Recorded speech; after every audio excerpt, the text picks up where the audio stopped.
కవిత గారు నిన్న night arrest అయ్యారు. ఈడీ అరెస్ట్ చేసింది. అయితే తండ్రి రాజకీయాల కోసం కూతురి త్యాగం. రాజకీయం కోసం కేసీఆర్ గారు తన కూతుర్ని ఒక రకంగా బలి చేసిండని చెప్పుకోవచ్చు. ఈ మాట ఎందుకు అనాల్సి వస్తుందంటే, ఏడాది కింద నుంచి జరుగుతున్న ఏదైతే ఢిల్లీ లిక్కర్ వ్యవహారం ఉందో ఆ కేసుకు సంబంధించి మనీష్ సిసోడియా లాంటి వాళ్ళు ఏడాది క్రితమే అరెస్ట్ అయ్యారు. అరెస్ట్ అయినప్పటికీ కవిత గారిని ఒకవేళ అరెస్ట్ చేసేది ఉంటే అప్పుడే అరెస్ట్ చేసేది ఉండే. కానీ తెలంగాణలో వీళ్ళ రాజకీయ భవిష్యత్తు కుడిదిల పడ్డ ఎలుక లెక్క అవుతుందని వీళ్ళు ఎక్స్పెక్ట్ చేయలేదు. అయింది, ప్రజలు బుద్ధి చెప్పిర్రు. ఇప్పుడేందంటే బీజేపీ బీఆర్ఎస్ డ్రామాకు బలైన కవితక్క. సరే, లిక్కర్ స్కామ్ చేసిందా చేయలేదా, వస్తాయి బయటికి వస్తాయి, చేయకపోతే తెలంగాణ సమాజానికే మంచిది. కానీ ఇప్పుడే ఎందుకు?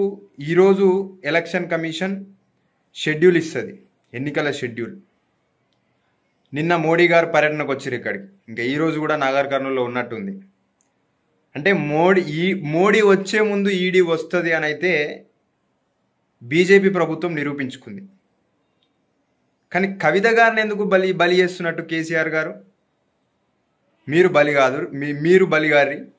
మీరు కదా వాళ్ళతో అంటగాగింది, మీరు కదా అంతర్గతంగా పొత్తు పెట్టుకున్నది, బయటికి కనపడకున్నా కూడా. మీరెక్కడ వేరు? బీజేపీ బీఆర్ఎస్ ఎక్కడ వేరు? ఇలా ఎంపీ ఎన్నికలు వచ్చినాయని మీ హై డ్రామాలు మాకు నవ్వొస్తుంది. జనాలు కూడా నవ్వుకుంటుర్రు. ఈ అరెస్ట్ ఏదో ఆ ఎమ్మెల్యే ఎలక్షన్స్ కంటే ముందు చేసినా ఏదైనా మీకు ఆ బీజేపీకి ఏమన్నా ప్రభావం ఉండొచ్చు తెలంగాణ రాష్ట్రంలో. ఇప్పుడు ఎక్కడిది? ఇంకా అప్పుడే లేదు, ఇప్పుడు ఎక్కడిది? ఆ ఉన్న 4 సీట్లు కూడా వచ్చేటట్లేవు మీకు. అదే భయం పట్టుకుంది బీజేపీకి. అంటే మోడీ వచ్చే ముందు ఈడీ రావన్నా ఏ రాష్ట్రానికైనా. అంటే రాజ్యాంగబద్ధ సంస్థలను కూడా రాజకీయ ప్రయోజనాలకు వినియోగించుకునే పార్టీ ఏదన్నా ఉందా అంటే అది బీజేపీ పార్టీ. ఇది మోడీ షా కూడా అనొద్దు, మోషా. కుట్రపూరితంగా తెలంగాణలో వాళ్ళ అస్తిత్వాన్ని కాపాడుకోవడానికి, వాళ్ళ రాజకీయ ప్రయోజనాల కోసం నిన్న కవిత గారి అరెస్ట్ జరిగింది. ఎస్, డెఫినెట్లీ లిక్కర్ స్కామ్ కవిత గారు చేస్తే ఖచ్చితంగా శిక్ష అనుభవించాల్సిందే, శిక్ష అనుభవించి తీరాల్సిందే. కానీ ఎప్పుడో వచ్చిన పేరును ఈరోజు ఎందుకు అరెస్ట్ చేయాల్సి వచ్చింది? ప్రజలకు అంత అవగాహన లేకుండా ఎవరు ఉండరు? మోడీ గారైనా, అమిత్ షా గారైనా, కేసీఆర్ గారైనా ఆలోచించుకోవాలా.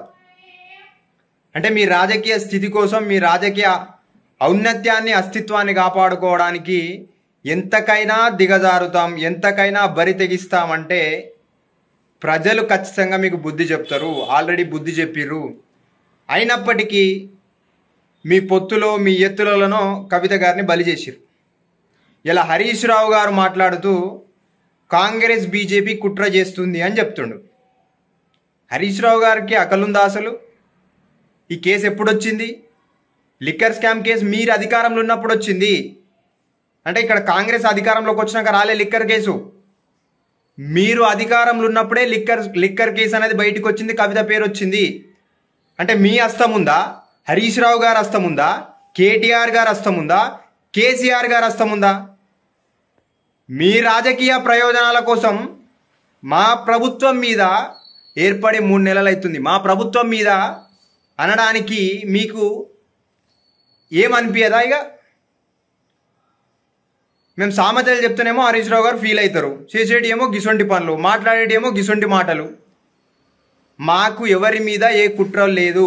మా ప్రభుత్వానికి లిక్కర్ స్కామ్కు ఈడీ ఏదైతే కవితను అరెస్ట్ చేసిందో ఆ విషయంలో మాకు సంబంధం లేదు. అది బీఆర్ఎస్ ప్రభుత్వం అధికారంలో ఉన్నప్పుడే, గత ప్రభుత్వంలోనే ఏడాది కిందనే లిక్కర్ స్కామ్ కేసులో, ఢిల్లీ లిక్కర్ స్కామ్ కేసులో కవిత పేరు వచ్చింది.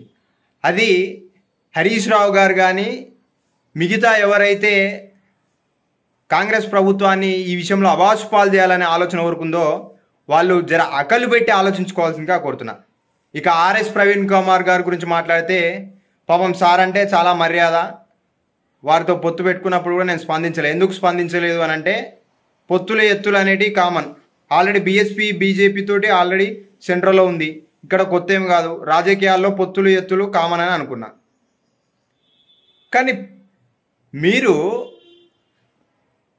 ఖండిస్తున్నామని చెప్పి ఏదో పోస్ట్ పెట్టారు. గతంలో ఏం పోస్ట్ పెట్టారండి? మీరు ట్వీట్ చేశారు. మీరు ట్వీట్ చేసిన ట్వీట్ ఒకసారి సెర్చ్ చేసుకురా. ఆల్రెడీ మా సోషల్ మీడియా ఆల్రెడీ చేసేసింది. మీ మీ మీ భాగవతం ఏందో బట్టబయలు చేసింది ఆల్రెడీ. ఈడీ కవితకు ముడుపులు అందినప్పటికీ కూడా లిక్కర్ స్కామ్లో ఈడీ ఎందుకు అరెస్ట్ చేస్తలేదని అప్పుడు పెట్టి ఇలా ఖండిస్తూ ఉన్నారు. మీరు కేసీఆర్ గారిని విమర్శించినంత ఏ రాజకీయ నాయకుడు బహుశా విమర్శించకపోవచ్చు. మీరు ఒక ఇంటెలెక్చువల్, మంచిగా చదువుకున్నారు, ఒక సివిల్స్ తరపున ఒక ఉద్యోగం చేసి పేదల పరిస్థితులు ఏంది, దళితుల పరిస్థితులు ఏందని తెలుసు. అయినప్పటికీ కూడా మీరు ఇట్లా మాట్లాడుతుర్రు. ఇప్పుడు సరే, మీ పొత్తులు ఎత్తులు మాకు ఒరిగేది ఏం లేదు, మా ప్రభుత్వానికి ఒరిగేది ఏం లేదు. ఎవరు ఎన్ని కుట్రలు చేసినా, మోడీ వచ్చినా, బీజేపీ వచ్చినా, అమిత్ షా వచ్చినా, ఇంకెవ్వరు వచ్చినా ఈ రాష్ట్రాన్ని కాపాడేది కాంగ్రెస్ పార్టీ, ఈ దేశాన్ని కూడా కాపాడేది కాంగ్రెస్ పార్టీ. ఈ దేశంలో లౌకికవాదాన్ని తీసేయాలని బీజేపీ కుట్ర చేస్తుంది. నేను అందుకే బీఆర్ఎస్ కేసీఆర్తో పొత్తు కూడుతున్నా అని చెప్తున్న ఆర్ఎస్ ప్రవీణ్ కుమార్ గారు రాజ్యాంగాన్ని మార్చాలని అని చెప్పిన సన్నాసి ఎవడు ఈ రాష్ట్రంలో? మీరు కూడా ఖండించరు కదా అప్పుడు. రాజ్యాంగాన్నే తీసిపాడేయాలన్న కేసీఆర్ మీద విమర్శించి ఇయ్యల్ల కేసీఆర్ సంకల జొర్రి ముచ్చట్లు చెప్తే ఎట్లా? రాజకీయ ఎత్తుగడలుంటే పెట్టుకోండి. అదేదో కాంగ్రెస్ పార్టీ మీద అబాష్పాలు చేద్దాం, నిరుద్యోగుల బతుకులు మారతలేవు, అప్పుడు అంతే, ఇప్పుడు 3 నెలలే మేము వచ్చింది, జస్ట్ 3 నెలలు మాత్రమే అవుతుంది. ఆర్ఎస్ ప్రవీణ్ కుమార్ గారు టైం తీసుకోండి. చాలామంది చెప్పిర్రు బీఎస్పీలోకి కేసీఆర్ గారు విడిచిన బాణమే, దళితుల ఓట్లను చీల్చడానికి కేసీఆర్ విడిచిన బాణమే ఆర్ఎస్ ప్రవీణ్ కుమార్ అని చాలామంది చెప్పిర్రు. అది ఇలా రుజువైంది.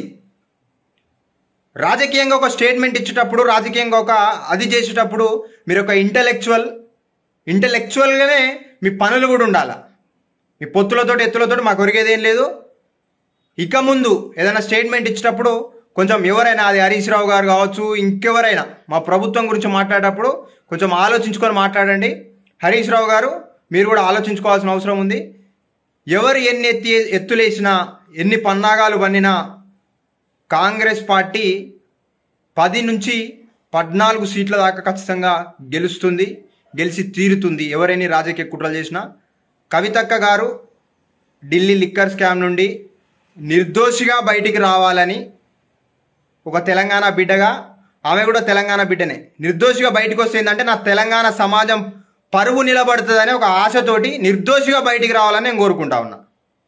ఇది బీఆర్ఎస్ నాయకులు కూడా కోరుకోరు. ఎందుకంటే ఇరికిచ్చిందే వాళ్ళు, అయ్యనే ఇరికిచ్చిండు బిడ్డను రాజకీయ స్వార్థం కోసం. ఇంత దిగజారుడు రాజకీయాలు బహుశా ఈ దేశంలో ఎవరు చేసి ఉండరు, కేసీఆర్ గారు అంతా.